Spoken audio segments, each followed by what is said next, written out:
got gay couples selling like, just freaking sell your stuff. Don't bring us into this. Cheerios. I knew they were responsible for something. It's like, what are y'all doing? It's just cereal. Just sell the damn cereal. Why are you bringing us into this? Trump's hair has more security clearance than half his former staff, according to Jimmy Kimmel's joke that reportedly sent the former president into a rage. But it was Wanda Sykes who delivered the knockout punch, describing Melania as looking like a hostage blinking in Morse code during public appearances. I've got the inside scoop on exactly how Kimmel and Sykes planned this epic takedown, which jokes hit Trump's ego the hardest, and the surprising personal story Sykes shared about her daughter that transformed what could have been just another celebrity roast into something much more meaningful. Before we move on, I'd like to ask you a small favor. If you appreciate this content, please take a second to like this video and subscribe to the channel. Over 98% of you watch the videos without subscribing. It costs you nothing, but it makes a huge difference to us. So did you click the subscribe button? Great, thank you so much. Now back to the video. I think they call that 0 for 3. Yeah, yes, right, exactly. Why do you, what's your opinion of why it went this way? Why Americans voted the way we did? Sometimes America is just gonna America. Like Cheerio commercials and showing all those interracial couples. You scared the out of white people. Ever wonder how comedians prepared to roast a former president? Turns out it's not just throwing random jokes at the wall hoping they'll stick. Jimmy Kimmel and Wanda Sykes had been secretly cooking up their Trump takedown for weeks, meticulously planning every punchline like generals planning a military operation. Kinda makes you wonder if the Pentagon should hire comedy writers. Behind the scenes, Sykes wasn't just making jokes. She was crafting what insiders are calling a carefully planned comedy assault on Trump's ego. Jimmy, I'm a black woman and a lesbian. How the hell you think I'm doing? And it's like, okay, so you're focusing on that, on sex change. Are you enjoying the Trump trial? I am enjoying the Trump trial. I he's passing gas and everything. So I like that I'm watching it from home. Yeah. You know, I don't think I want to. I blame Donald Trump. Of course I do. He's made everybody. One comedy writer who spoke on condition of anonymity revealed that Sykes had been gathering material on Trump's most embarrassing moments since announcing her appearance on Kimmel's show. She wanted to hit him where it hurts, the writer said. And with Trump, that means his appearance and his family. While Kimmel's writing team was busy collecting footage of Trump's most cringeworthy public moments, Sykes reportedly zeroed in on his physical appearance and family dynamics. The duo specifically targeted what their sources identified as Trump's biggest insecurities. And let's be honest, they're not exactly state secrets. His weird hair situation, that mysterious orange skin tone that defies the laws of nature, and Melania's apparent emotional detachment that makes the iceberg from Titanic look warm and cuddly. According to one production assistant who overheard rehearsals, Sykes practiced her delivery multiple times, knowing that her hostage blinking in Morse code line about Melania would hit the former president right in his fragile ego. She kept refining it until the timing was perfect, the assistant said.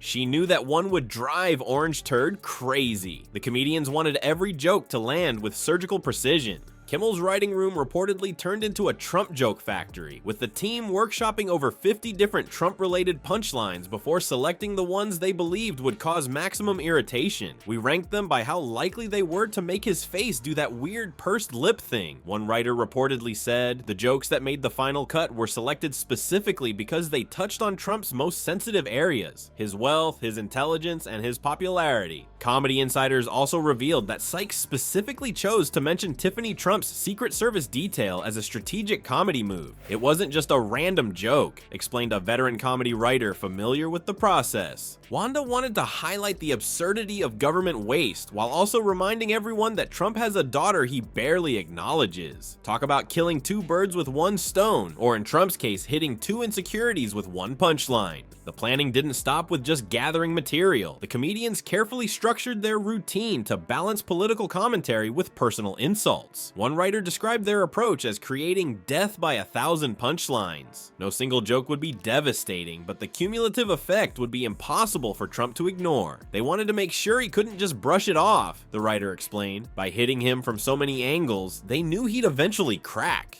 Perhaps the most intriguing part of this comedy conspiracy was the reaction from the Trump family themselves. Did Melania respond to being compared to a hostage blinking in Morse code? What it is, and you know, I know it's like, well, white women didn't vote for him. I mean, didn't vote for her.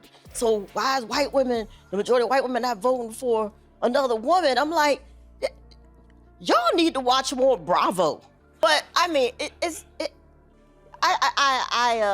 you know, the finger pointing and all, that's not really helping. Yeah, what is the point of that? Yeah, it's like, oh, it's your fault. It's your fault. It's you know, it just happened. Sources close to the former First Lady claim she actually laughed at the joke in private while maintaining her trademark stone face in public. One former staff member reported overhearing Melania chuckle and mutter something in Slovenian while watching the clip on her phone. Apparently, even Melania can appreciate a good joke at Grumpy Trumpy's expense. With their plan meticulously set, the stage was ready for what would become one of the most talked about Trump roasts in recent memory. The comedians had loaded their comedy weapons with precisely crafted jokes, and they were ready to fire them directly at Trump's most sensitive spots. Those comedy missiles found their targets all right, but some hit harder than others. When Wanda Sykes and Jimmy Kimmel's jokes flew through the air and smacked into Trump's fragile ego, they caused way more damage than anyone expected. Behind the scenes at Mar-a-Lago, the former president wasn't just annoyed, he was absolutely fuming. Trump might act tough on TV, but turns out his skin is thinner than the bronzer he applies every morning. Sources close to the grumpy ex-president say when Sykes compared his hair to a long-lost cousin of the Westminster Dog Show's worst haircut category, Trump actually threw his phone across the room in a fit of rage. That's right, a 77-year-old former leader of the free world had a temper tantrum over a hair joke. But it wasn't just the hair comments that set him off. Kimmel's crack about Trump's skin looking like a moldy Cheeto with a grudge reportedly sent him into an orange-tinted fury. Apparently, the former president takes great pride in his unique complexion, which falls somewhere between nuclear sunset and spray tan gone wrong on the color wheel. What really got under Trump's skin though? The diaper jokes. According to one former aide who probably won't be getting a Christmas card this year, Trump was especially upset about comments suggesting he wears adult diapers. The aide claims Trump actually shouted, "People believe that stuff," which seems like a weird thing to be worried about if it isn't true, but what do I know? After the comedy show aired, Trump couldn't let it go. He was reportedly blowing up his advisors' phones at all hours, demanding they come up with ways to get back at Sykes and Kimmel. Some suggested ignoring the comedians would be the best strategy. Trump, however, has never been a fan of the ignore it and it'll go away approach, unless we're talking about climate change or his tax returns. His team tried their best to calm him down by showing him supportive comments from fans online.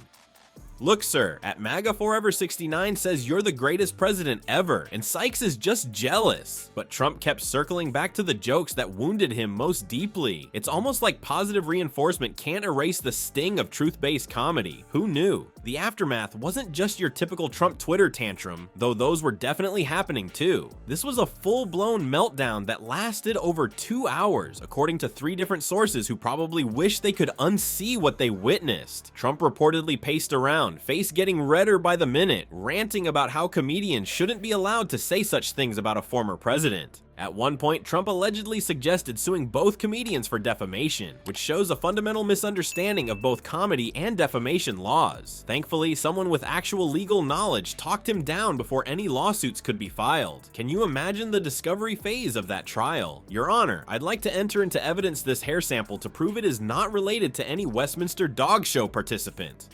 What makes this reaction so telling isn't just that Trump got mad, it's how deeply these particular jokes affected him. Everyone has insecurities, but most of us don't spend multiple hours plotting revenge when someone points them out. For a man who claims to be tough and unbothered by criticism, his reaction reveals something quite different. The intensity of Trump's response shows exactly where his soft spots are. While he might brush off criticisms about his policies or ethics, jokes about his appearance, or suggestions that he's less than perfectly dignified seem to cut straight to his core. For all his bluster about being a strong leader, it turns out that a few well-placed jokes from comedians can reduce him to a tantrum-throwing toddler. Beyond the orange face and ridiculous hair jokes lies something far more devastating: the real human impact of Trump's presidency. When Wanda Sykes pivoted from punchlines to personal pain, she crossed an invisible line between political comedy and raw truth. In a moment nobody saw coming, she abandoned her prepared jokes and shared how her own daughter faced the ugly reality of Trump's America. Suddenly, the audience wasn't laughing anymore. What makes a room full of people laughing at Trump jokes go completely silent when comedy stops being just entertainment and becomes something much more profound? Sykes demonstrated this transformation masterfully during her appearance with Kimmel. After landing several zingers about Trump's appearance and behavior, she took an unexpected detour into territory few comedians dare to explore. The mood in the studio shifted dramatically when Sykes revealed how Trump's election had directly affected her family, as she described her daughter being told by another child that people with skin like yours will have to leave the country after Trump won. You could hear a pin drop in the studio. This wasn't rehearsed comedy, this was real life. What had started as another celebrity Trump bashing session suddenly became something much more meaningful. According to comedy analysts, what made this moment so powerful was its spontaneity. Sykes hadn't planned to share this painful family experience. She made the decision in the moment to illustrate the actual consequences of divisive rhetoric. It wasn't just about making fun of Trump's ridiculous hair anymore. It was about showing how the attitudes he encouraged rippled through society, affecting real children and families. The audience's reaction told the whole story. While they'd been howling with laughter moments before at jokes about Trump's appearance and behavior,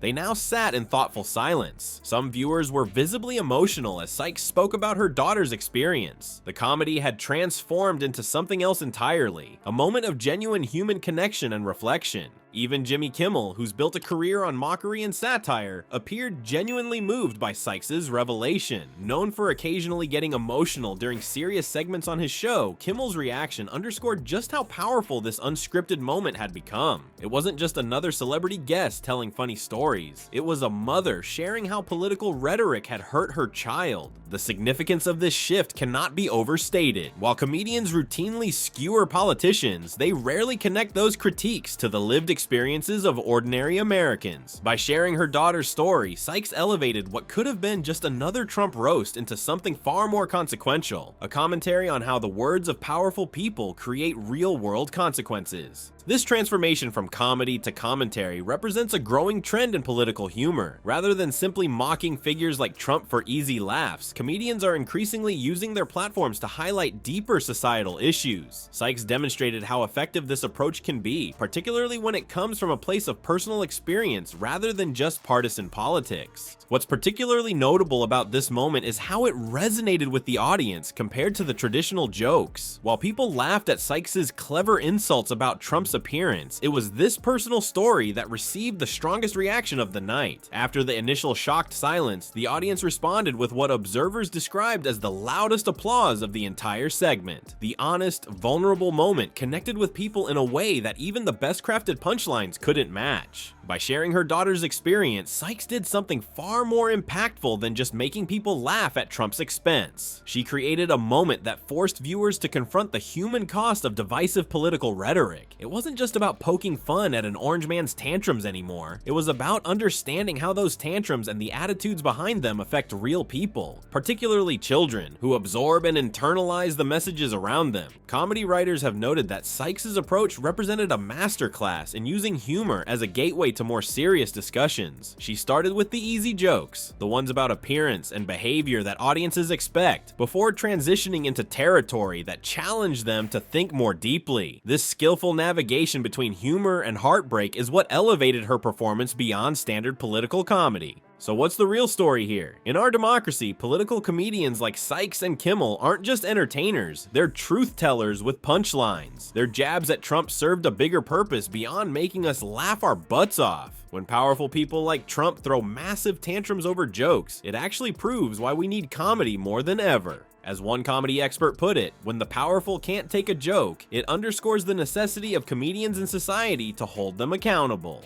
Pretty smart, right? Comedy isn't just fun, it's a vital tool that lets regular folks challenge big shots who think they're untouchable. Trump's orange-faced meltdown didn't just show his thin skin, it showed exactly why comedy matters in our politics.